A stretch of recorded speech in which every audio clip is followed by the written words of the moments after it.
उधर भारी बारिश के बाद जम्मू कश्मीर में भी लगातार जो है ऑपरेशन जो चलाया जा रहा था उस पर वहां पर असर पड़ा है। इन सब के बीच भारत की ओर से लिए गए एक्शन के बाद पाकिस्तान में आवाम से लेकर सरकार के होश उड़े हुए हैं। अगर बात की जाए जो कदम उठाए गए हैं वो आपको हम बता दें, पीओके में पाकिस्तानी बैंक्स के शटर डाउन हो चुके हैं, आतिशबाजी और लाउड स्पीकर पर भी रोक लगाई गई है। साथ ही साथ कई और ऐसे कदम उठाए गए हैं जो कि पाकिस्तान में खौफ को दिखाते हैं। सीमा पर रह रहे लोगों को अनाज इकट्ठा करने के लिए कहा गया है। चीनी राजदूत से मिले हैं शहबाज शरीफ और उनसे यह कहा है कि भारत के साथ शांति के पैरोकार हैं, लेकिन देखिए कितना दोहरा रवैया है। दूसरी ओर पाकिस्तान की सेना जो है लगातार सीज फायर वायलेशन कर रही है और 9वें दिन भी यह सिलसिला जारी है। तो पाकिस्तान जो कि दो मुहर रवैया अपनाए हुए है, एक ओर जहां वैश्विक समुदाय के सामने शांति की बात कर रहा है, दूसरी ओर लगातार कहीं ना कहीं भारत को उकसावे की कोशिश कर रहा है। उधर पाकिस्तान का हाल यह है कि पाकिस्तान के रक्षा मंत्री गीदड़ भभकी देते हुए दिख रहे हैं। उन्होंने कहा कि भारत ने अगर पानी रोका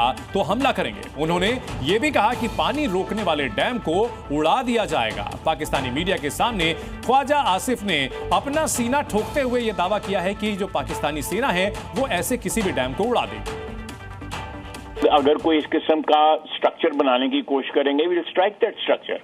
बिल्कुल we will strike that structure. That will be an act of aggression against Pakistan. वो पाकिस्तान के खिलाफ जारियत होगी। जारियत सिर्फ तोप के गोलों से या बंदूक चलाने से नहीं होती। जारियत के बहुत से अशकाल होते हैं, बहुत सी उसकी जो फेसेस होते हैं, उसमें ये भी एक फेस है, ये बहुत बड़ा फेस है। इससे तो कौमें जो हैं वो प्यास से या भूख से मर सकती हैं। तो ये अगर उन्होंने इस किस्म का अटेम्प्ट भी किया को आर्किटेक्चरल, तो स्ट्रक्चर को पाकिस्तान जो है डिस्ट्रॉय करेगा। लेकिन हम फिलहाल इसको जो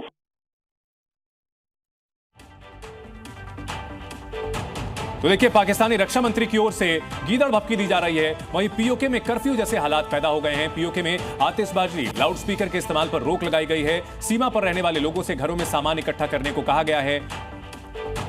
एलओसी पर तैनात वहां हड़कंप है और इस बीच पीओके में यह फैसला लिया गया है।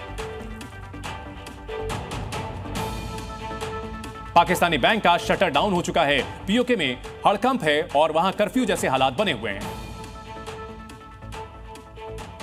तो अलग अलग तस्वीरें हम आपको दिखा रहे हैं किस तरह से पाकिस्तान में हड़कंप जैसे हालात बने हुए हैं। मुनीर अपने कमांडरों के साथ बैठक कर रहे हैं। पाकिस्तानी पोस्ट को खाली करा लिया गया, पाकिस्तानी सेना उन पोस्ट से पीछे हट गई, झंडे हटा लिए गए। इन सब के बीच ट्रेनिंग के लिए जो हथियार हैं, बताया यह भी जा रहा है कि घटिया हथियारों से पाकिस्तान की सेना ट्रेनिंग करती दिख रही है। आर्मी चीफ एक प्रोपेगेंडा वीडियो शूट करते हुए नजर आया है। पाक आर्मी का बॉर्डर मूव भी दिखाया गया है। नेताओं की बयानबाजी जारी है, खोखली बयानबाजी किए जा रहे हैं नेता, और वहां वाटर स्ट्राइक से पाकिस्तान में हड़कंप मचा हुआ है। अमेरिका के सामने गिड़गिड़ा रहे हैं, मुस्लिम मुल्कों से मदद की बात कर रहे हैं, लेकिन इन सब के बीच अपना यहां